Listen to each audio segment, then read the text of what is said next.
우리 창세기 말씀 함께 읽도록 하겠습니다. 창세기 45장 3절부터 8절까지 3절부터 8절까지 말씀, 45장 3절부터 8절 말씀, 우리 찾으셨으면 다 같이 한 목소리로 3절부터 읽습니다. 시작. 요셉이 그 형들에게 이르되 나는 요셉이라 내 아버지께서 아직 살아계시니까 형들이 그 앞에서 놀라서 대답하지 못하더라. 요셉이 형들에게 이르되 내게로 가까이 오소서. 그들이 가까이 가니 이르되 나는 당신들의 아우 요셉이니 당신들이 애굽에 판 자라. 당신들이 나를 이곳에 팔았다고 해서 근심하지 마소서, 한탄하지 마소서. 하나님이 생명을 구원하시려고 나를 당신들보다 먼저 보내셨나이다.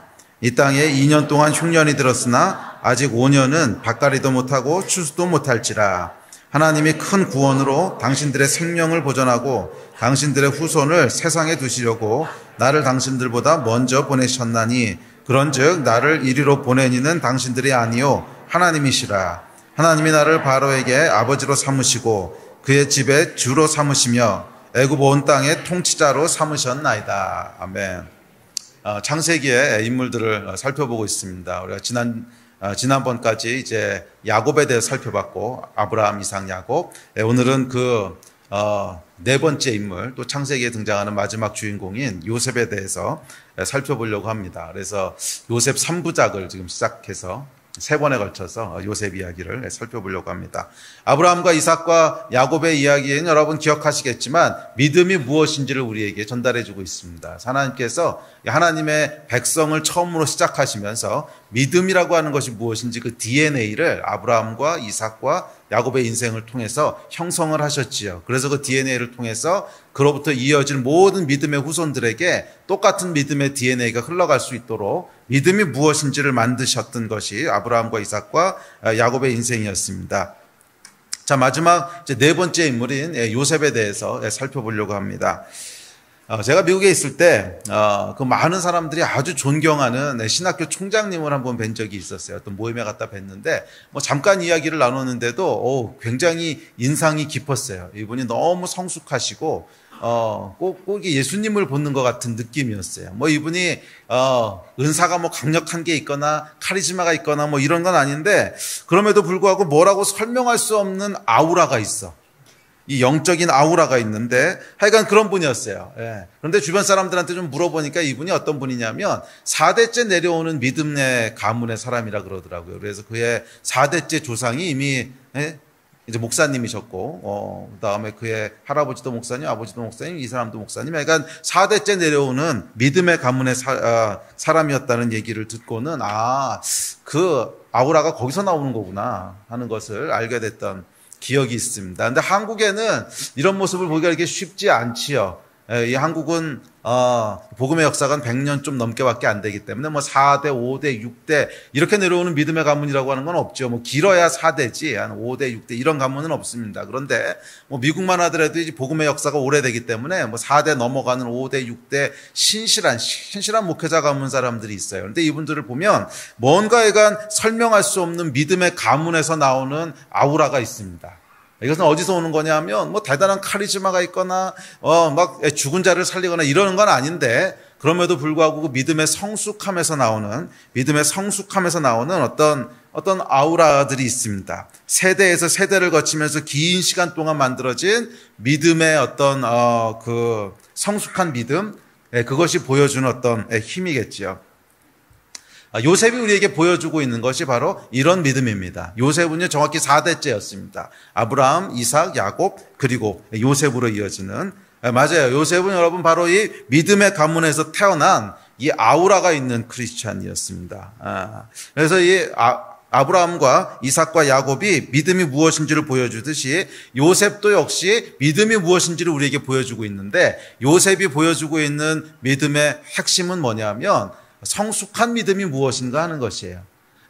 이 아브라함 때는 믿음이 시작되는, 믿음이 개척되는 때였습니다. 그래서 성숙하다기보다는 무엇인가를 돌파하고 시작되고 뭐 그런 모습이었다면 요셉 때에 이르면 이 믿음이 조금 다른 모습으로 이렇게 발전되게 되는데 그 모습이 어떤 거예요? 믿음이 성숙해 가는 거예요. 그래서 믿음이 완전해지면, 완전하단 말은 좀 어폐가 있긴 하지만 하여간 믿음이 완전에 가까워지면, 성숙해지면 어떤 모습이 되는구나 하는 것을 우리에게 보여주고 있는 것이 요셉의 믿음입니다. 요셉의 삶입니다. 그래서 이 아브라함에서 시작된 믿음의 여정이 요셉 때에 이르면 비로소 성숙한 믿음으로 꽃을 피우게 됩니다. 그래서 이 성숙한 믿음이 사실은 우리의 믿음이 다다라야 될 최종 종착지인 거지요. 우리의 믿음도 막 시작하는 믿음에서 끝나는 것이 아니라 그것이 점점 발전되고 점점 성숙해져서 요셉이 우리에게 보여주는 것 같은 그런 믿음의 종착역에 이르게 되는 그 축복이 여러분에게 있게 되기를 주의 이름으로 축복합니다. 자, 그래서 이 요셉이 보여주는 성숙한 믿음이 무엇인지에 대해서 오늘하고 다음 주 두 번에 걸쳐서 살펴보고, 그리고 마지막 세 번째는 그 성숙한 믿음을 통해서 요셉이 어떤 축복을 받았는가, 이 하나님께서 요셉에게 준 축복의 내용들이 있는데 그 요셉의 축복의 내용을 함께 살펴보면서 요셉에 대한 이야기를 들여다보려고 합니다. 자, 요셉이 보여주고 있는 믿음의 특징이 뭘까요? 성숙한 믿음이라고 했는데 이 성숙한 믿음은 구체적으로 어떤 믿음입니까? 결론부터 먼저 말씀을 드리면 이렇습니다. 요셉의 성숙한 믿음의 내용은 뭐냐면 모든 것은 하나님이 하셨다는 믿음이에요. 오늘 본문에서 그 얘기를 하고 있죠. 당신들이 나를 이곳에 보낸 것이 아닙니다. 하나님께서 보내셨습니다. 요셉은 좋은 일이 생기든 나쁜 일이 생기든 이해할 수 없는 일이 있든 이해할 수 있는 일이든 이해할 수 없는 일이든 하여간 무엇이든지 간에 하나님이 하셨다라고 하는 믿음이 있었어요. 그리고 이 믿음이 바로 요셉이 보여주는 성숙한 믿음입니다. 나를 애굽에 보낸 것은 당신들이 아니라 하나님이십니다. 나를 애굽의 총리가 되게 하신 분은 바로가 아니고 하나님입니다. 나를 옥에 가게 한 분도 하나님이시고, 나로 술 맡은 관원과 떡 굽는 관원의 꿈을 풀어주게 하신 분도 하나님이시고, 나로 바로의 꿈을 해석하게 하신 분도 하나님이십니다. 그래서 요셉이 보여주고 있는 성숙한 믿음의 핵심은 뭐냐면 모든 것은 하나님이 하신다는 거예요. God's in control. 영어로는 God's in control. 하나님이 모든 것을 컨트롤하신다는 거예요. 요셉의 인생은 하나님의 손 안에 있다는 거예요. 이 하나님의 손 밖을 벗어나서 어떤 컨트롤할 수 없는 어떤 변수에 의해서 이 인생이 막 굴러가는 것이 아니라 모든 것은 완전한 하나님의 계획과 완전한 하나님의 컨트롤 가운데 있다는 거예요. 이것이 여러분 요셉이 보여주는 성숙한 믿음입니다. 여러분 삶에 대한 이 믿음이 있으십니까? 뭐 좋은 일이든 나쁜 일이든 이해할 수 있는 일이든 이해할 수 없는 일이든 God's in control. 하나님이 모든 것을 통치하고 모든 것을 주관하신다고 하는 믿음이 있으십니까? 이 믿음이 우리가 다다라야 될 믿음의 종착지인 줄로 믿습니다. 이것이 우리의 다다라야 될 믿음의 종착지입니다. 하나님은 모든 것을 주관하시고 그 하나님은 실수가 없으십니다. 아멘. 내 인생의 성공뿐만 아니라 고난과 힘든 일까지도 모두 하나님의 작품입니다. 아멘. 그렇기 때문에 고난이나 실패로 인해서 낙심할 필요도 없고 반대로 성공했다고 해서 교만할 이유도 없습니다. 어차피 다 하나님이 하신 거예요. 고난이 왔다고 해서 낙심할 이유도 없고 성공했다고 해서 교만할 이유도 없다는 거예요. 고난이 오든 아니면 성공을 하든 누가 하신 거예요? 하나님이 하신 거예요. 재수가 없어서 그렇게 된 것도 아니고 내가 능력이 있어서 그렇게 한 것도 아니에요. 이 모든 것을 주관하시는 분이 계신데 누구세요? 하나님이세요. 요셉의 가장 성숙한, 요셉이 다다랐던 4대 만에 다다르게 됐던 성숙한 믿음의 내용은 뭐였냐면 하나님이 주권자시라는 거예요. 하나님이 모든 것을 통치하신다는 거예요. 하나님이 모든 것을 주관하신다는 거예요. 이것이 여러분 가장 성숙한 믿음의 종착지인 줄 믿습니다. 여러분의 믿음도 이 종착지까지 이르시게 되기를 축복합니다. 자, 그래서 오늘하고 내일 두 번에 걸쳐서 그렇다면 이 성숙한 믿음, 모든 것은 하나님이 주관하신다고 하는 믿음이 요셉의 삶을 통해서 구체적으로 어떤 모습으로 나타났는지 한 7, 8가지 특징들이 있는데 그 요셉의 인생에서 한 7, 8군데를 뽑아서 이 믿음이 구체적으로 어떤 상황에서 어떤 식으로 표출되는지 살펴보면서 저와 여러분의 삶 가운데도 이런 구체적인 믿음의 적용들, 믿음의 모습들이 드러나게 되고 적용되기를 축복합니다. 자, 첫 번째, 요셉의 이 성숙한 믿음은요, 상황에 개의치 않았어요. 원망하지 않았다는 거예요. 요셉의 믿음의 첫 번째 특징입니다. 성숙한 믿음은요, 원망하지 않는다는 거예요. 어떤 상황 가운데 있어도 원망하거나 불평하지 않는다는 거예요. 이 원망하고 불평은 여러분, 우리의 믿음을 드러내는 척도입니다. 그러니까 여러분들이 얼마나 원망하는가, 얼마나 부정적인 얘기를 하는가 하는 것이 여러분의 믿음이 어디 있는가 하는 것을 그대로 보여주는 척도라는 거예요. 그래서 성숙한 믿음이 성숙해지면 성숙해질수록 뭐가 없어지냐면 원망이나 불평이 없어지는 거예요. 여러분의 믿음이 어느 정도 수준에 와 있는지를 보려면 여러분의 말을 잘 들여다보십시오. 특별히 힘든 일을 당했을 때, 억울한 일을 당했을 때, 재수 없는 일을 당했을 때 뭐가 튀어나오나 보세요. 아주 쉬운 예로 운전하다가 싸가지 없이 앞에 차가 끼어들 때 뭐가 튀어나오나 보세요. 또 말이 안 되는 억울한 일을 당했을 때 여기서 뭐가 올라오나 보세요. 그게 우리 믿음의 척도라는 거예요.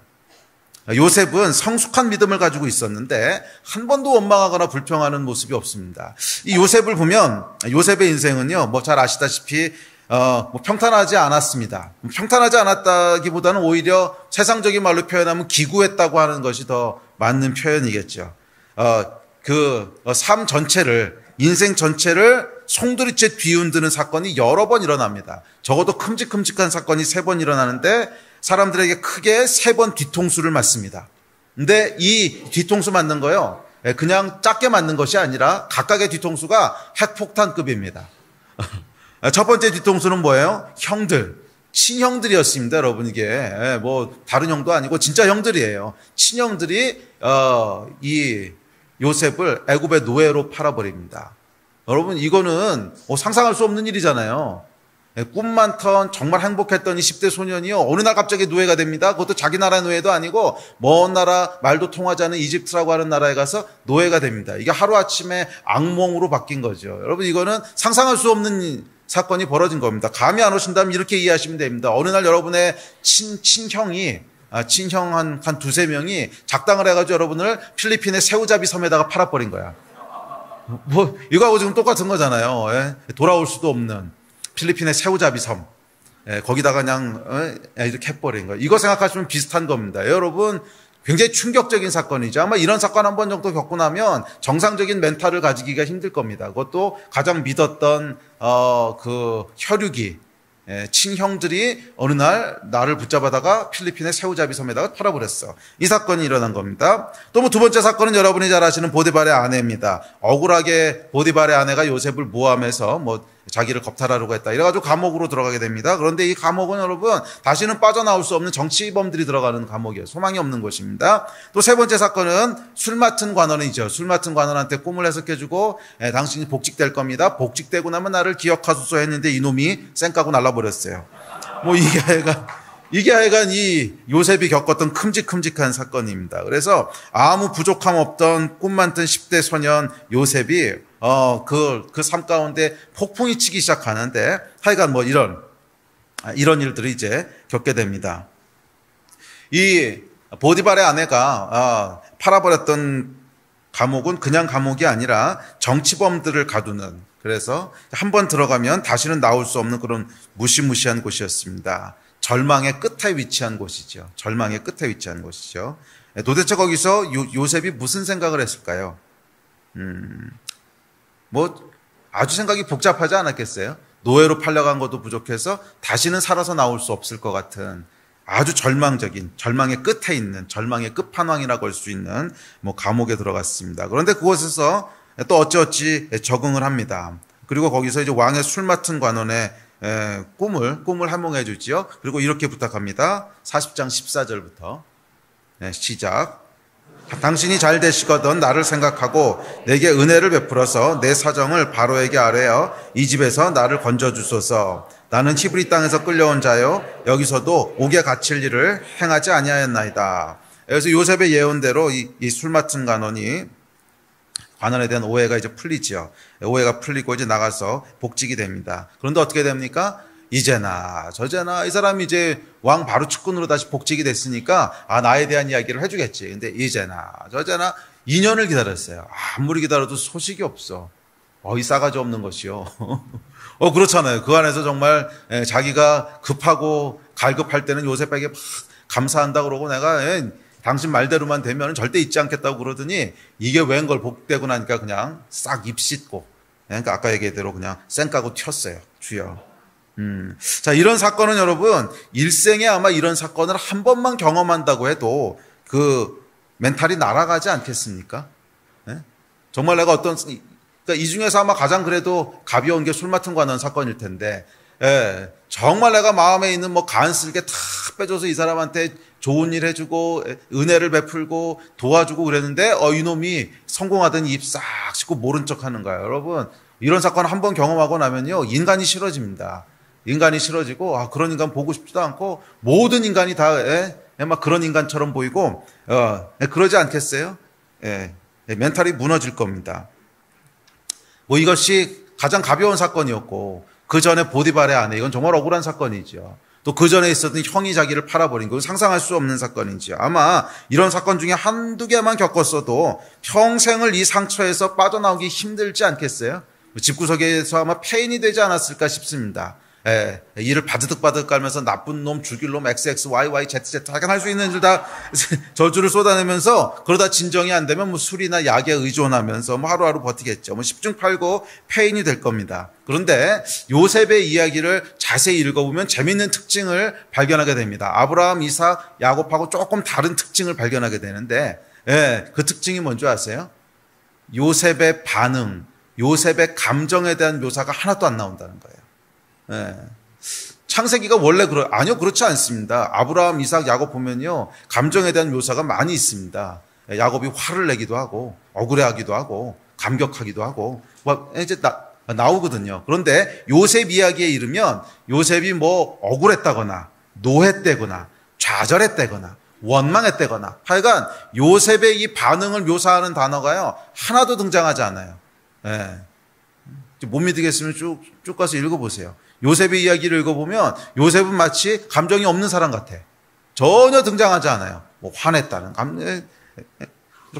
말도 없고 노한다는 말도 없고 좌절했다거나 원망했다거나 억울했다거나 하여간 이 요셉의 감정을 묘사하는 단어가 한 번도 등장하지 않습니다. 여러분 뭔지 아세요? 바로 요셉의 믿음의 저력인 거야. 요셉의 믿음의 저력인 거야. 나중에 보면 요셉이 왜 원망하거나 억울해하거나 한탄하지 않았는지를 기록합니다. 이게 오늘 본문이죠. 내용이 뭐예요? 하나님이 하셨다는 거야. 그러니까 억울해할 이유가 없다는 거야. 나를 애굽에 보낸 것도 형들이 아니라 하나님이시라는 거야. 나를 감옥에 들어가게 한 것도 보디발의 아내가 아니라 하나님이시라는 거야. 술 맡은 관원이 나를 잊고 지낸 것도 하나님의 계획 가운데 있다는 거야. 나를 애굽의 총리가 되게 하신 분도 역시 하나님이시라는 거야. 그러니까 이 요셉은요, 이 믿음이 철저하게 그의 그 믿음의 기초를 깔고 있었기 때문에 어떤 일을 당하든지 간에 그 일 때문에 원망하거나 좌절하거나 아니면 교만하거나 그럴 이유가 없었다는 거예요. 형들이 한 게 아닌데 뭐 원망할 이유가 없어. 실수가 없으신 하나님, 완전하신 그 하나님께서 나를 이곳에 두신 거예요. 그래서 그 믿음이 있었기 때문에 요셉은 원망하지 않습니다. 또 흔들리지도 않습니다. 좌절하지도 않습니다. 그리고 그러면 실제로 생각해 보세요. 술 맡은 관원을 만나지 않았다면 총리가 됐겠습니까? 또 옥에 가지 않았다면 술 맡은 관원을 만났겠습니까? 애굽에 팔려가지 않았다면 옥에 갔겠습니까? 그러니까 결국 이 모든 계획은 사람에 의해서 진행되는 것 같아 보이지만 결국 하나님이 행하시는 작품이라는 거예요. 결국 하나님이 행하시는 작품이라는 거예요. 기억하십시오, 여러분. 하나님은 실수가 없으십니다. 하나님은 여러분의 인생을 주관하고 계십니다. 하나님은 단 하나도 실수하지 않으십니다. 우리 하나님께서는 여러분 인생의 고비고비마다 일어나는 사건들을 사용하셔서 우리를 축복하시는 분이십니다. 물론 우리가 불순종하고 엄한 짓 하고 그렇게 할 수 있어요. 그래서 하나님의 완전한 계획을 뒤틀어 놓을 수는 있지만 그럼에도 불구하고 하나님께서는 그 뒤틀린 상황 가운데서도 어떻게든지 우리 인생의 고비고비마다 일어나는 사건들을 사용하셔서 우리를 축복하는 분이세요.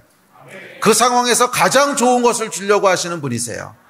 물론 우리가 죄를 지음으로 최선의 복은 놓쳐버릴 수 있어. 그럼 하나님 어떻게 하는 줄 아세요? 그 다음 복을 주시려고 그러시는 분이죠. 거기서 또 우리가 불순종해서 놓쳐버릴 수 있어. 그러면 하나님께 또 그 다음으로 좋은 거 주시려고 하는 분이죠. 하나님은 우리 인생 가운데 가장 좋은 것을 주시려고 하시는 분이시지, 저주하는 분이 아니세요. 또 잊어버리거나 실수하지도 않는 분이세요. 시편에 보면 하나님께서 안고 서는 것을 아시고 우리의 머리카락까지 세신 분이라 그랬어요. 절대로 놓치는 것도 없으시고 실수하는 것도 없으신 분이세요. 그 하나님이 저와 여러분의 인생을 지키고 계신 줄로 믿습니다. 이것이 성숙한 믿음의 내용입니다. God's in control. God's in control. 하나님께서 나의 모든 인생을 컨트롤하고 계시다. 내 인생은 하나님의 손 안에 있다. 이것이 여러분 요셉이 가졌던 믿음이고 성숙한 믿음의 내용인 줄 믿습니다. 아멘. 그래서 그 결과 첫 번째 뭘 했다고요? 원망하거나 불평하지 않았다는 거예요. 저는 우리의 삶 가운데도 믿음이 있다면 원망하거나 불평하지 않습니다. 우리 삶 가운데 믿음이 있다면요, 원망하지도 않고 불평하지도 않아요. 처음에 제가 말씀드렸듯이 그래서 우리 입에서 나오는 말들, 원망의 말이 나오느냐 감사의 말이 나오느냐, 이것이 믿음의 척도예요. 내 안에 어느 정도 성숙한 믿음이 있는가, 그것은 내가 믿습니다 이런다고 믿음이 있는 것이 아니고요, 그것이 감사의 말이 나오는가 아니면 원망과 불평의 말이 나오는가, 이것이 믿음의 정확한 척도입니다.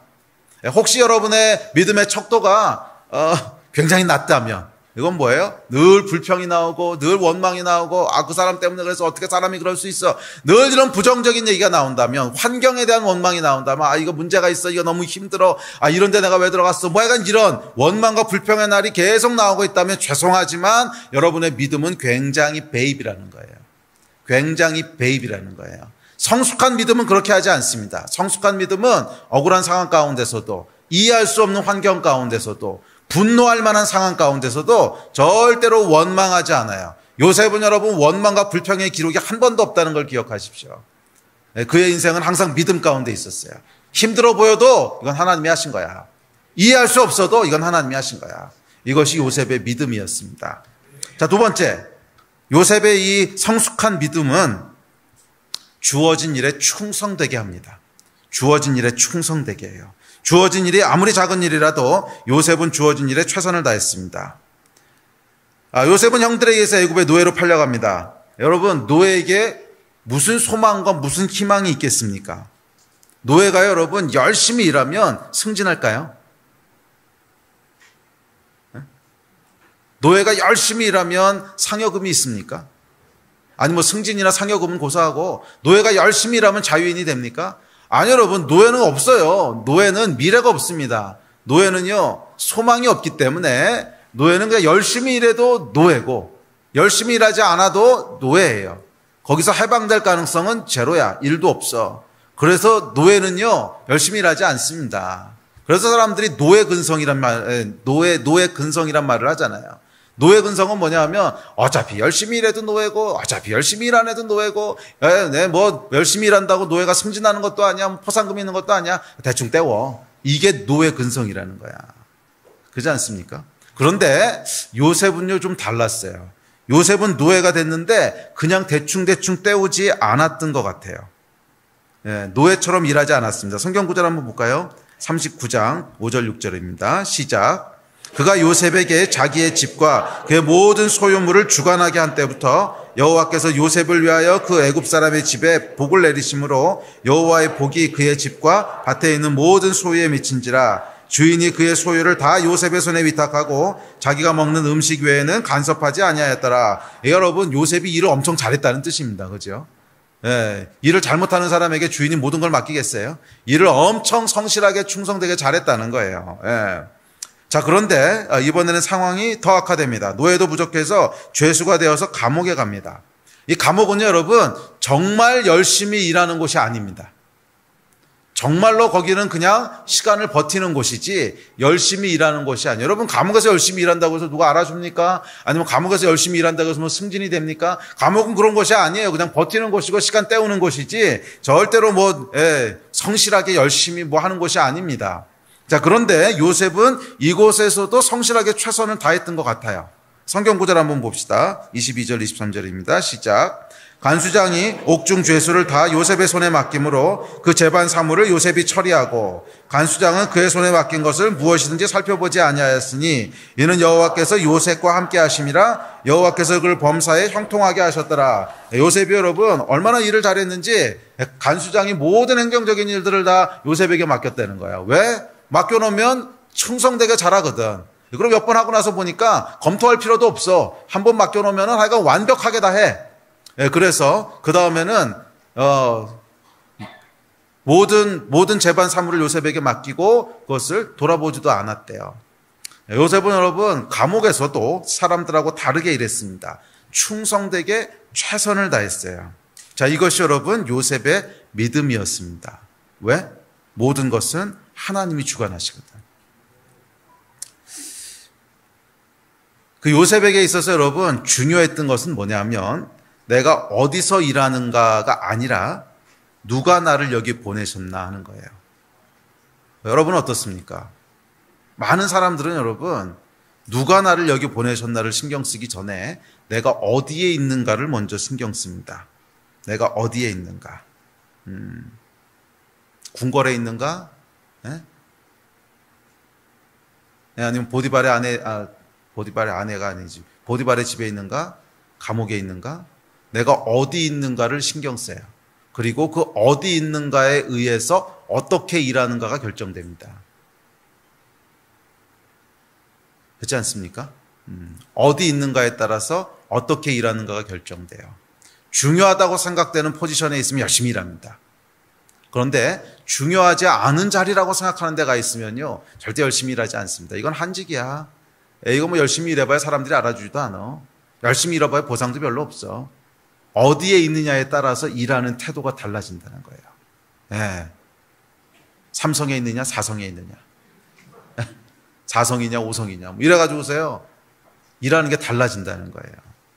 그런데 여러분 요셉은 그렇게 하지 않았다는 거예요. 요셉은 어디서 일하는가가 중요한 게 아니라 누가 나를 여기 보내셨냐가 요셉에게 중요했습니다. 나를 보내신 분은 누구시라는 거? 하나님이시라는 거예요.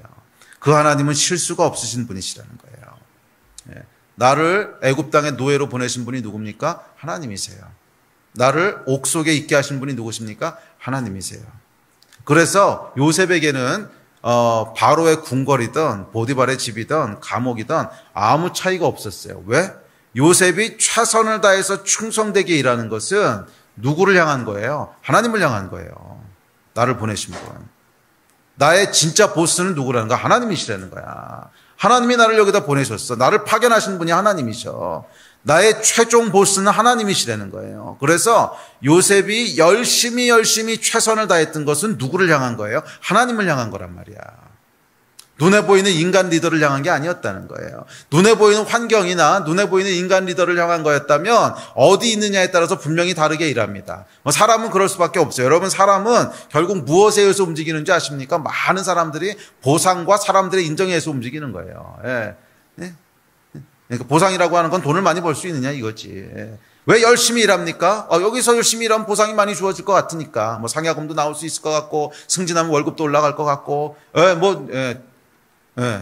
또 두 번째 이유는 뭐예요? 열심히 일하면 사람들이 칭찬해주고 인정해주니까 그것에 의해서 사람들은 열심히 할 건가 대충 할 건가를 결정합니다. 그래서 여러분 어떤 사람도 말이에요 바로의 궁궐에 갖다 놓으면 게으르게 일하는 사람 없어. 어떤 사람도 바로의 궁궐에 갖다 놓으면요 게으르게 일하는 사람 없다고. 왜?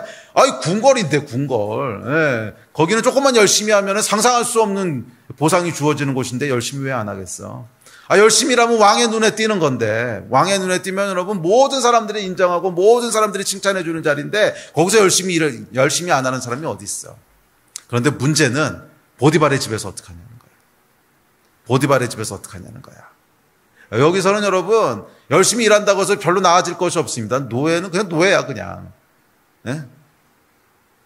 노예가 열심히 일한다고 해서 월급이 올라가는 것도 아니야.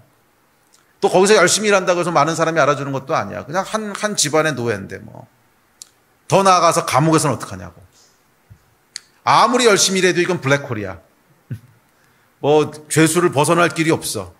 아무리 열심히 일해도 그냥 하여간 죄수야. 여기서는 어떡하냐는 거야. 사람들은요, 여러분, 결국 보상과 인정에 의해서 움직인단 말이에요. 그래서 그 사람이 어떤 사람인가를 보려면 궁궐에 있을 때는 몰라요. 궁궐에 있을 때는 다 열심히 해. 많은 크리스찬들이 잘못 생각하는 것이 있습니다. 나도 그 자리에 가면 열심히 해요. 나도 그런 일 맡겨주시면 잘해요. 하나님은 실수가 없으십니다. 왜 하나님께서 여러분에게 그런 일을 안 맡겨주실까요? 왜 하나님께서 여러분을 그 자리에 올라가게 하지 않으실까요? 힌트를 제가 드렸습니다. 실수가 없으신 분이세요. 지금 있는 자리에서 여러분이 무엇에 의해서 움직이는 사람인지를 보기 원하시는 거예요. 자리에 의해서 어디에 있는가, 포지션이 뭔가, 그것에 의해서 움직이는 사람인가, 아니면 하나님 앞에서 움직이는 사람인가, 나를 보내신 분이 누군가, 이것을 인지하고 있는 사람인가. 결국 하나님께서는요, 하나님이 나를 보내신 분이시고 내가 하나님 앞에서 일한다고 하는 것을 인식하고 그 믿음으로 살아가는 사람을 들어서 하나님의 일에 쓰십니다. 이건 뭐 절대 불변의 원리예요. 절대 불변의 원리예요. 많은 사람들은 반대로 생각해요. 재수가 없다고 생각하든지, 뭐 아니면 하나님이 왜 그러신지 모르겠다고 생각하는지, 내 인생은 왜 맨날 꼬일까? 내 인생은 맨날 이렇게 힘들까? 아니요, 여러분. 내 인생은 왜 이렇게 꼬일까? 내 인생은 맨날 왜 이렇게 힘들까? 이 생각 때문에 거기서 못 벗어나는 거야. 응? 아시겠어요? 무슨 말인지? 요셉은 한 번도 그렇게 생각한 적이 없어. 나를 보내신 분은 하나님이셔. 보디발의 노예로 보내신 분도 하나님이시고, 감옥에 보내신 분도 하나님이시고, 이 믿음이 있으니까 결국 하나님이 쓰신 건데, 우리 안에 그 믿음이 없으니까 맨날 부정적인 생각을 해. 내 인생은 왜 안 될까? 이건 왜 하나님께서 이거 왜 안 해주실까? 나는 왜 여기서 못 올라갈까? 맨날 이 생각만 한단 말이야. 그 생각 때문에 결국 하나님께서 축복 못 하시는 겁니다. 성숙한 믿음이라고 하는 건 뭐냐면 God's in control. 하나님이 모든 것을 하신다는 거예요.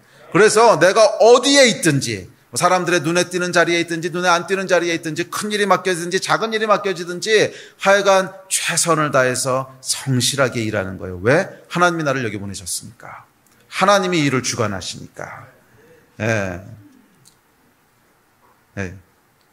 이것이 여러분 성숙한 믿음인 줄 믿습니다.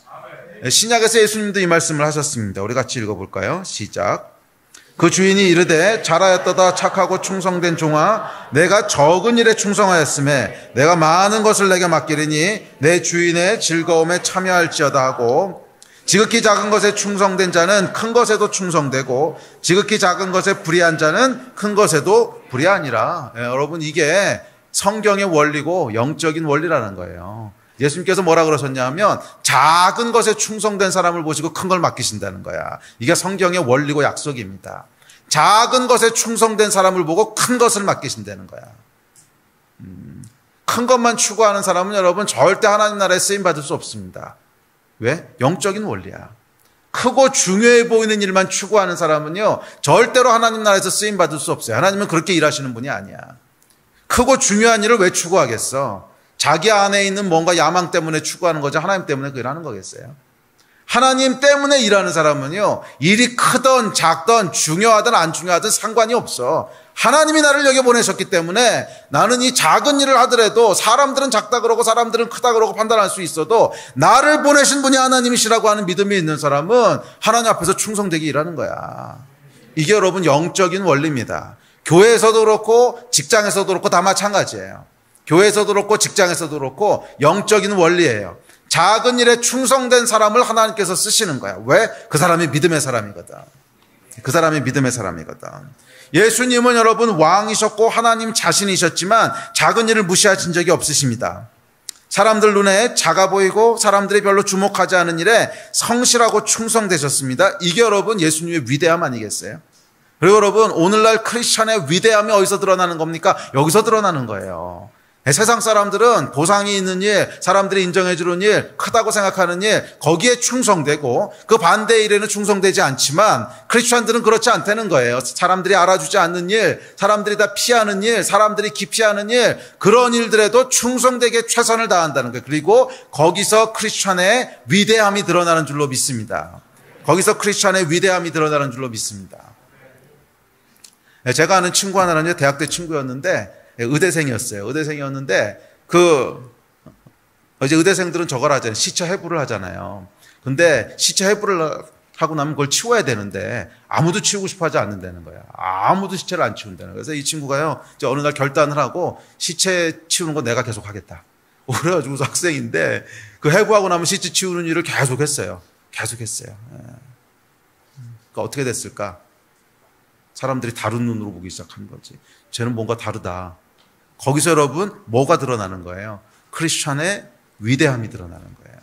뭐 시체 치우는 거 그게 무슨 중요한 일이겠어. 뭐 시체 치운다고 누가 알아보기를 해, 뭐 아니면 인정해 주기를 해. 귀찮고 싫고 모든 사람이 기피하는 일이지. 근데 그거 계속 하니까요, 결국 사람들이 크리스천의 위대함을 보기 시작하는 거야. 예수님의 위대함도 똑같이 거기서 드러났거든. 예수님의 위대함은 여러분 크고 중요한 일을 막 하셔서 드러난 게 아니었어요.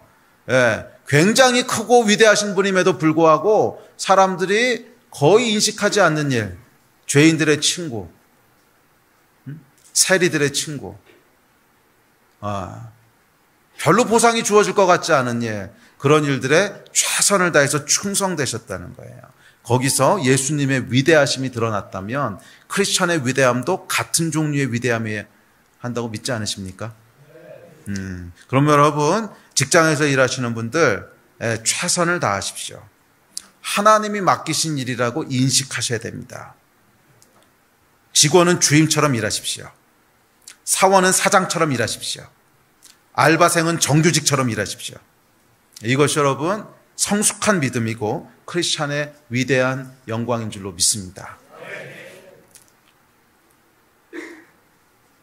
이제 그런 의미에서 요셉은 우리가 직장에서 어떻게 일해야 되는지를 보여주고 있는 성숙한 믿음의 증인이에요. 요셉은 여러분 총리 자리에서만 최선을 다하고 일을 잘했던 것이 아니었어요. 감옥에 있을 때부터, 보디발의 집에 있을 때도, 또 총리실에 있을 때도 똑같은 모습을 보여줍니다. 왜? 믿음 때문에. 나를 여기 보내신 분, 내 보스가 누구야? 하나님이셔. 이 믿음이 여러분 있으십니까? 지금 그 자리에 있게 된 것이 누구 때문입니까? 누가 여러분을 그 자리에 보내셨습니까? 이 고백이 있으십니까? 하나님이 보내신 거예요. 그 자리가 아무리 하찮은 자리처럼 보여도, 아무리 별거 아닌 것처럼 보여도 누가 거기 보내신 거예요? 하나님이 보내신 거예요. 이 믿음으로 일하셔야 된다는 거예요. 아멘? 그랬을 때 크리스천의 영광과 위대함이 드러날 줄로 믿습니다. 자, 셋째, 요셉의 성숙한 믿음의 세 번째 특징은 불의와 타협하지 않는 것입니다. 39장 9절입니다. 시작. 이 집에는 나보다 큰 이가 없으며 주인이 아무것도 내게 금하지 아니하였어도 금한 것은 당신뿐이니 당신은 그의 아내임이라. 그런즉 내가 어찌 이 큰 악을 행하여 하나님께 죄를 지으리까. 보디발의 아내가 유혹했을 때 요셉이 했던 말입니다. 요셉이 불의와 타협하지 않았습니다. 왜냐하면 타협할 이유가 없기 때문에 그래요. 왜? 하나님이 주관하시는데. 잘 생각해 보세요. 하나님이 주관하시는데 내가 왜 아등바등 넘지 말아야 될 선을 넘겠어? 되게 하시려면 하나님이 되게 하실 텐데. 여러분, 넘지 말아야 될 선을 넘는 이유가 뭔지 아세요? 하나님이 주관하신다고 믿지 않기 때문에 그러는 거야. 넘지 말아야 될 선을 넘는 이유는 명확합니다. 하나님이 주관하신다고 하는 걸 믿지 않는 거야. 내가 주관한다고 믿는 거야. 내가 뭔가 한다고 믿는 거야. 그럼 여러분 맞습니다. 넘지 말아야 될 선을 넘고자 하는 유혹이 생겨요. 왜? 이거 넘어가면 뭔가 될 것 같거든. 그런데 요셉은 그렇게 해야 될 이유가 하나도 없었어. God's in control. 하나님께서 모든 것을 주관하셔. 모든 것을 통치하셔. 그러면 되게 하려면 누가 되게 하시겠어요? 하나님이 되게 하시겠지. 뭐 하나님이 능력이 부족하시겠어요? 하나님이 지식이 부족하시겠어요? 아니면 하나님이 실수하시겠어요? 아니, 그렇지 않다는 거예요. 하나님은 실수도 안 하시고 능력도 부족함이 없으신 분이세요. 하려면 하나님께서 얼마든지 하신다는 거야. 그런데 왜 내가 굳이 이걸 넘어갈 필요가 있겠어? 넘어갈 이유가 없지. 뭐 넘어가는 게 바보 같은 일이죠. 어차피 하나님이 하실 건데 뭐하러 넘어가요? 이거 마치 여러분 뭐하고 똑같냐면 삼성 이재용 회장한테 어떤 사람이 찾아와서 저한테 리베이트 100만 원만 주시면요, 역전 앞에 있는 최고 자리에 부동산을 제가 이렇게 해드리겠습니다. 이거하고 똑같은 거야. 이재용 회장이 뭐하러 리베이트 100만 원 주고 역전 앞에 전세를 얻겠어? 그냥 돈 주고 사버리면 되지. 안 그러냐고. 이거하고 똑같은 거예요. 아니, 이 일을 행하신 분이 하나님이신데, 부족함도 없으시고 능력도 없으신 분이신데 뭐하러 리베이트 100만 원 받고 역전 앞에 전세를 구하겠냐고. 그럴 이유가 없잖아. 왜 그러는 거예요? 믿음의 문제라는 거예요. 믿음. 하나님이 행하신다고 하는 믿음이 없는 거야. 그러면 여러분, 불의와 타협을 하게 됩니다. 불의와 타협하지 않을 수 있는 이유는 뭐냐면 하나님에 대한 믿음이에요. 그분이 모든 것을 주관하신다. 그래서 나는 선을 넘어갈 이유가 없다. 되게 하신다면, 되게 하신다면 하나님이 되게 하시는 거고, 막으신다면 하나님이 막으시는 거고. 삶에 대해서 여러분 너무 스트레스 갖지 마세요. 삶에 대해서 너무 스트레스 받지 마세요. 제 안에는 부족하긴 하지만 저는 정말 이 믿음이 있어요. 그래서 제 아내가 증인인데 별로 저는 스트레스를 많이 안 받습니다. 진짜 스트레스 별로 안 받아요. 중요해 보이는 일이 막히면 뭐 할 수 없지, 뭐 하나님 막으신 걸 어떡하라고. 근데 제 안에 진짜 그 믿음이 있어요. 진짜 중요해 보이는 일인데 막혔어. 그러면 그럼 어떡하라고, 하나님 막으신 거를. 물론 뭐 최선을 다하긴 합니다. 최선을 다하고 진짜 하나님 맡기신 일이라면 충성되게 해요. 요셉의 믿음이었으니까. 왜? 하나님이 나에게 그 일을 맡기셨으니까. 그런데 충성되게 했는데 안 되면, 뭐 안 되면 안 되는 거죠. 어떻게, 뭐 하나님 막으신 건데. 딴 생각이 있으시겠지. 그러다 보면 여러분 스트레스를 별로 안 받을 수 있어요. 삶에 너무 많은 스트레스를 받지 마세요. 그냥 문을 여시는 분도 하나님이시고 문을 닫으시는 분도 하나님이셔. 아멘. 우리가 해야 될 것은 나를 보내신 분이 누군가를 아는 거야. 그래서 하나님 앞에서 그냥 충성되게 최선을 다하는 거야. 감옥에 있어도 보디발의 집에 있어도 그냥 충성되게 최선을 다하는 거야. 이 여러분, 결국 우리가 뭐 삶의 의미를 찾고 일하는 것에서 어떤 열매를 기대하고, 이런 의미와 열매가 여러분 뭐예요?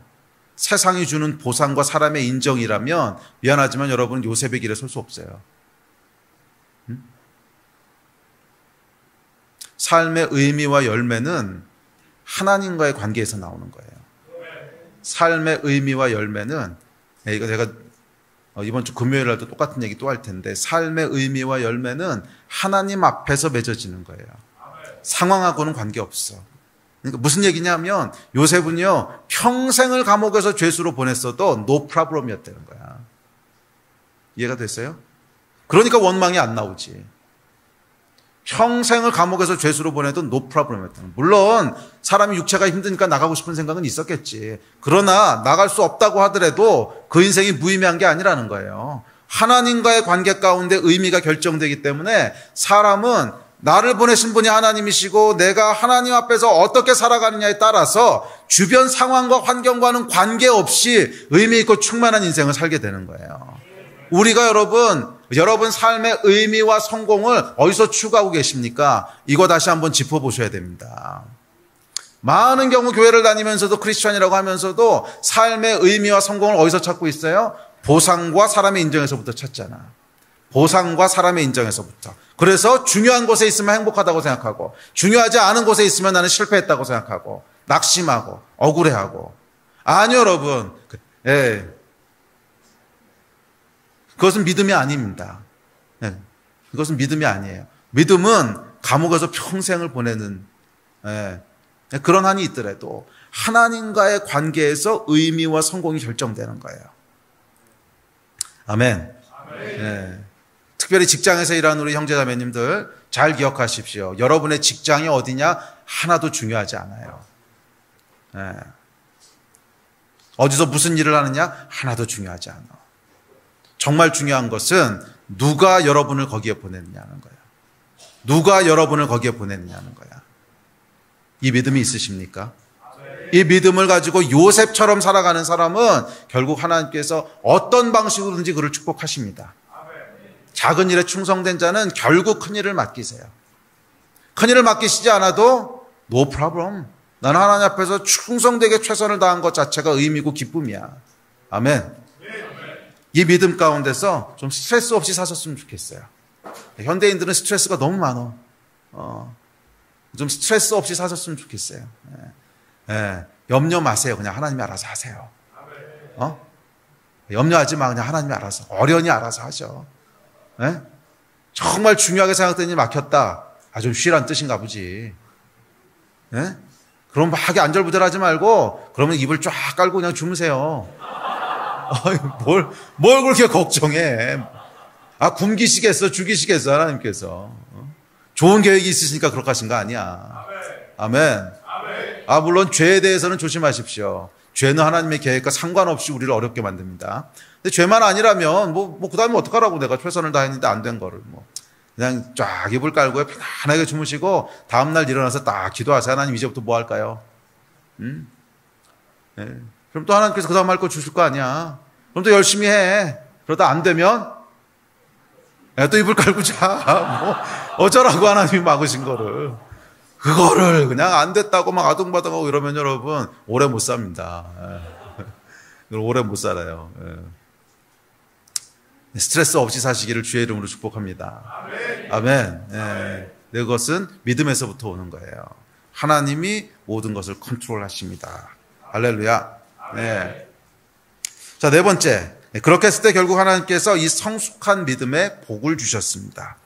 이 복의 내용에 대해서는 세 번째 시간에 더 자세히 살펴볼 텐데요. 하여간 이 성숙한 믿음을 가진 사람에게 주시는 특별한 복이 있는데 그 복 중 하나가 뭐냐 하면 사람들 사이에 높여주시는 거예요. 사람들 사이에 높여주는 거예요. 왜? 다르거든. 성경 말씀 같이 봅시다. 39장입니다. 시작.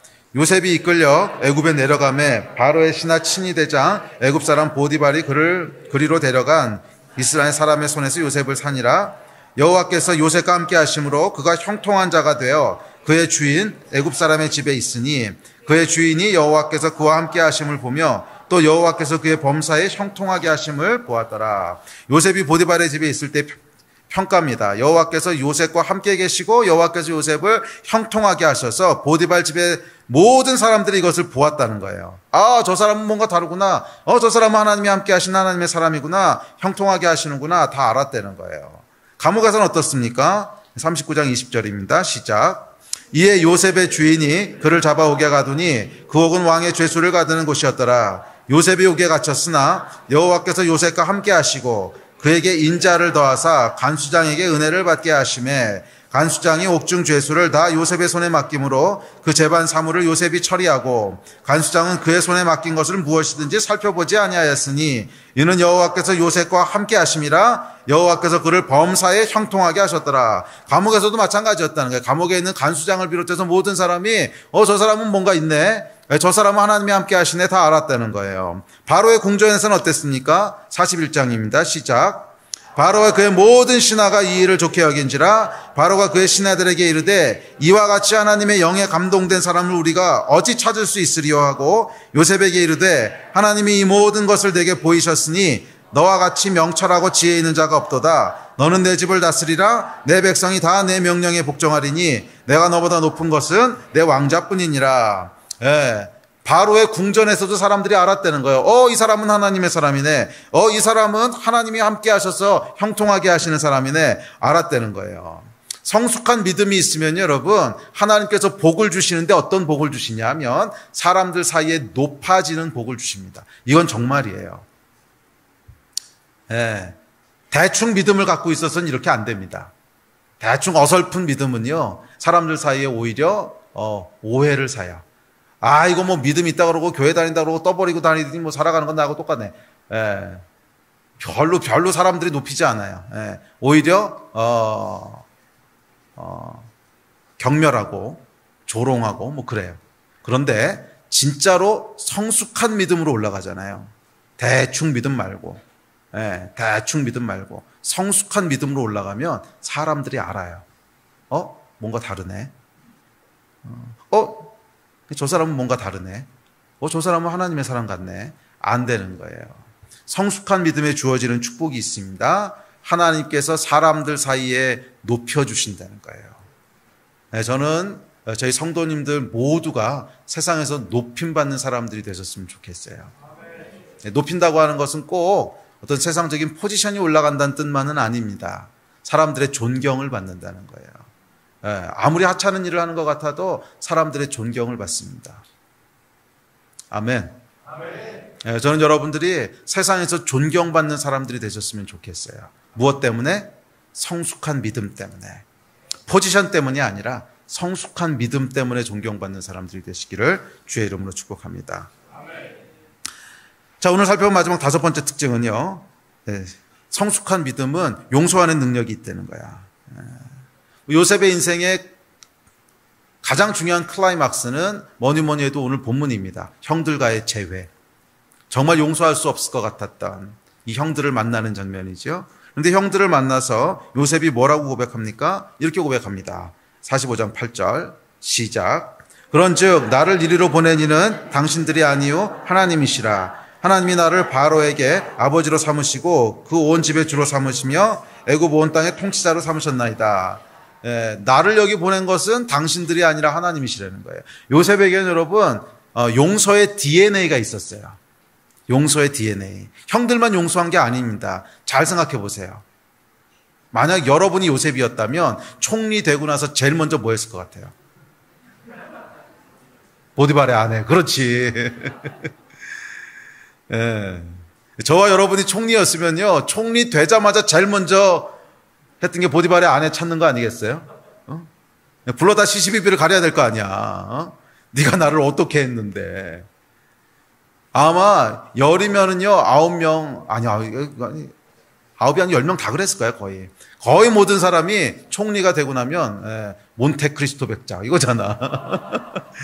그 얘기 아니에요. 몬테크리스토 백작. 그럼 총리 되면 제일 먼저 찾는 게 보디발 아내 찾는 거 아니겠어? 일로 와봐. 2년 전에 네가 뭐 했지? 뭐 이래가지고서요 이거 그냥 치고 그 다음 넘어가야 되잖아. 그런데 창세기를 보면 보디발의 아내에 대한 얘기가 그 다음에 1절 나오지 않습니다. 분명히 요셉이 보디발의 아내 불러가지고 치도거나 이렇게 안 했다는 거예요. 그냥 넘어갔다는 거예요. 왜? 요셉의 형에게 했던 거랑 똑같은 원리예요. 나를 감옥에 보낸 사람은 그 사람이 아니라는 거예요. 나를 애굽에 보낸 사람은 형들이 아니라는 거예요. 그러면 하나님이 하셨다는 거예요. 이 믿음이 있으면 여러분 용서가 쉬워져요. 왜 용서가 어려운 줄 아세요? 그놈이 그랬다고 생각하니까 어려운 거야. 그놈이 그랬다고 생각하니까 어려운 거야. 어떻게 그놈이 나한테 이럴 수 있어? 이게 어려운 건데 아니 하나님이 하셨어. 이 믿음이 있으면요 용서가 쉬워져요. 용서가 어려운 이유는 믿음이 없기 때문에 그런 겁니다. 하나님이 하셨다는 믿음이 없어서 그런 거야. 뭐 아무리 억울한 일을 당하고 아무리 황당한 일을 당해도 이 믿음이 있는 사람은 용서가 쉬워져요. 왜? 아마 하나님이 하신 일인데 뭐. 어차피 하나님이 하신 건데 그 사람에 대해서 원망할 게 아니라는 거야. 용서가 중요한 이유가 여러분 뭔지 아십니까? 용서가 중요한 이유가 있는데 하나님께서 한 사람을 축복하실 때 사용하시는 통로는 다른 사람이기 때문에 그래요. 사람을 통해서 축복하신다는 거예요. 야곱과 그의 자손들이 야곱과 그의 가족들이 아주 엄청난 흉년의 때에 구원함을 받고 은혜를 입었습니다. 복을 받아서 누구를 통해서? 요셉을 통해서. 이 복이 누굴 통해서 온 거예요? 요셉이라는 사람을 통해서 온 거라고. 요셉이 총리 대신에 올라가는 복을 누렸습니다. 누굴 통해서? 술 맡은 관원을 통해서. 잘 보세요 여러분. 축복의 통로는 사람이에요. 그런데 용서하지 않으면 뭐예요? 축복의 통로가 막혀버리는 거야. 축복의 통로들에 큰 돌멩이들이 하나씩 있는 거야. 축복이 올라 그러는데 올 수가 없어. 왜? 통로를 막고 있으니까. 여러분의 인생은 어떻습니까? 축복의 통로들이 잘 뚫려 있으십니까? 혹시 축복의 통로가 무너져 있지는 않으세요? 그럼 빨리 재건하셔야 됩니다. 축복의 통로를 가로막고 있는 큰 돌이 있지 않으십니까? 빨리 치우셔야 됩니다. 그렇지 않으면 여러분이 복을 누리시지 못하는 거예요. 용서는 여러분 철저하게 나를 위한 것이지 그 사람을 위한 게 아니에요. 용서는 철저하게 여러분 자신을 위한 거예요. 축복이 흘러와야 되는데 다 막혀 있는 거야. 다 막혀 있는 거야. 이 용서하지 않으면 말입니다, 여러분. 그 사람을 통해서 물론 축복이 못 흘러오는 건 물론이고 영적으로도 영향을 미칩니다. 영적으로 축복의 통로가 꽉 틀어막혀요. 그래서 흘러오지를 못해. 무너져 있는 축복의 통로가 있다면 재건하셔야 됩니다. 막혀있는 축복의 통로가 있다면 뚫으셔야 됩니다. 어떻게? 용서하심으로. 그런데 이 용서는 어디서부터 온다고? 믿음에서부터 오는 거예요. 용서는 내 의지가 아니에요. 믿음에서부터 오는 거지. 어떤 믿음? God's in control. 하나님이 주관하십니다. 하나님이 주장하십니다. 그럼 여러분, 우리는 손에 쥔 것을 놓을 수 있어요. 놔도 하나님이 주실 거면 주셔. 내가 아무리 움켜잡아도 네가 하나님이 안 주실 거면 내게 안 돼. 근데 내가요 그냥 다 놓는 것 같아도요 하나님이 주관하시면 되는 거야.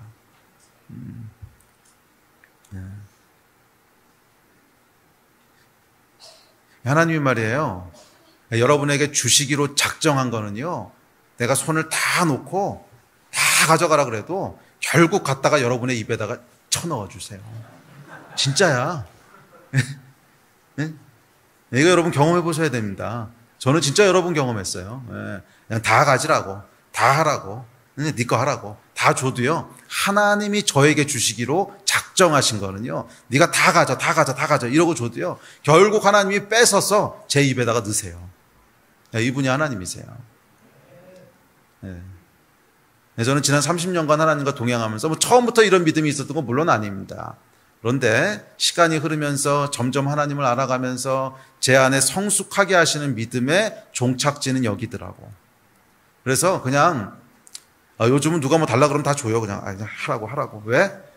그거 내가 움켜쥐고 있어봐야 사이만 나빠지지. 다 하라고, 다 가지라고. 그럼 어떻게 되는 줄 아세요? 결국 하나님이 그 사람 거 뺏어다 제 입에다 집어넣으세요. 그리고 안 넣어주시면 그건 처음부터 내게 아니었던 거야. 안 넣어주시는 것은요, 제가 잡겠다고 막 잡아도요, 결국엔 제 손에서 다 빠져나갈 거야. 어차피 그렇게 되는 거야.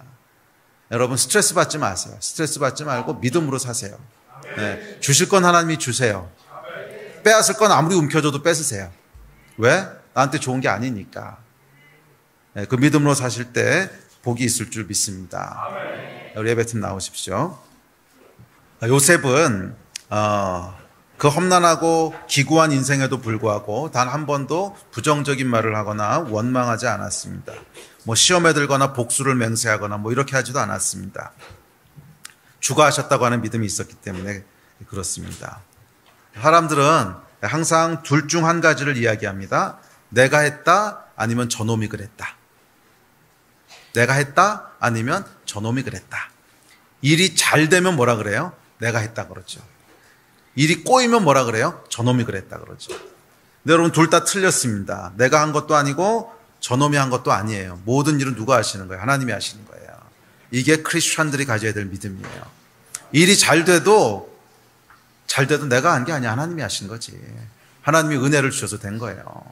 일이 꼬여도 저놈이 그런 게 아니에요. 하나님이 그렇게 하게 하신 거예요. 모두 하나님이 하신 것입니다. 이것이 여러분 요셉의 믿음의 핵심이었습니다. 그러면 여러분 교만할 것도 없고요, 낙담할 것도 없습니다. 그냥 일이 안 되면요, 그냥 자리 깔고 주무세요. 그냥 푹 쉬세요. 지금은 쉬라 그러는 때인가, 안 쉬면은 몸이 망가지는 건가 보다. 그러고 그냥 푹 쉬세요. 아멘. 그리고 또 최선을 다해서 일이 잘 되면 하나님의 은혜입니다. 괜히 교만하지 말고 주님 감사합니다. 그리고 감사 헌금하시고 그렇게 사세요. 그게 요셉의 믿음입니다. 그랬을 때 하나님께서 요셉을 그가 생각하는 것 이상으로 높이십니다. 나중에 요셉의 축복할 때 얘기하겠지만 요셉의 축복의 특징이 뭔지 아세요? 그 가지가 담장을 넘어가는 거예요. 그 가지가 담장을 넘어가는 거예요. 이게 뭐예요? 내가 할 수 있는 것 이상의 복을 주신다는 거야. 그게 하나님께서 우리에게 행하신 일인 줄 믿습니다. 우리 같이 자리에서 일어나서 좀 기도합시다.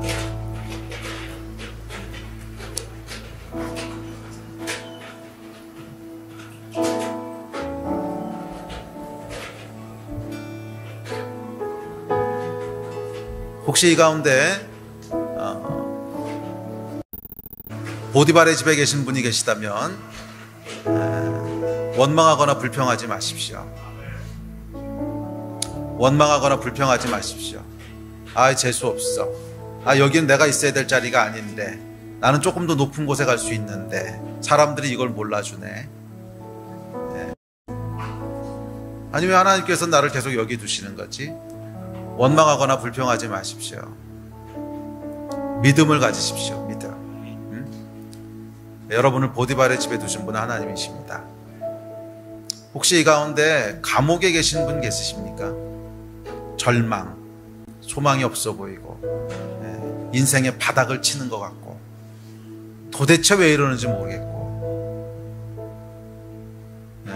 힘들겠지만 절망하지 마십시오. 하나님이 알고 계십니다.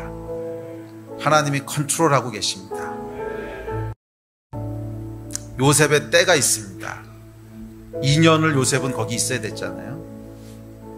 이 카이로스가 오면 분명히 하나님이 여러분을 높이실 겁니다. 원망하지 마십시오. 좌절하지 마십시오. 혹시 바로의 궁전에 계신 분 계십니까? 교만하지 마십시오. 바로의 궁전에 계시다면 교만하지 마십시오. 그거 여러분의 능력 때문에 간 거 아닙니다. 하나님의 은혜로 간 겁니다. 저와 여러분의 삶은 하나님의 은혜 안에 있습니다. 저와 여러분의 삶은 하나님의 은혜 안에 있습니다. 우리의 죄와 부족함과 연약함에도 불구하고 하나님께서 은혜로 저와 여러분의 인생을 붙잡고 계십니다. 실수하지도 않으시고 실패하지도 않으시고 완전하신 하나님께서 은혜로 저와 여러분의 인생을 붙잡고 계십니다. 그러므로 여러분 평안하십시오. 기뻐하십시오. 그리고 믿음 가운데 항상 든든히 서십시오. 하나님께서 우리를 기억하고 계십니다. 아멘. 오늘 같이 좀 기도합시다. 우리 좀 감사의 기도를 합시다. 하나님, 주의 은혜와 주의 능력을 인하여 감사합니다. 제가 어느 곳에 있든지 하나님의 완전한 계획 가운데 있는 줄 믿습니다. 가장 좋은 것을 주시는 분이신 줄 믿습니다. 최고의 것을 주시는 분이신 것을 믿습니다. 감사합니다. 하나님, 내 인생은 하나님의 손바닥 안에 있습니다. 결국 하나님이 하실 것입니다. 우리 이 고백으로 좀 기도하면서 나아갔으면 좋겠습니다. 한 2, 3분 정도 기도하시겠습니다. 예.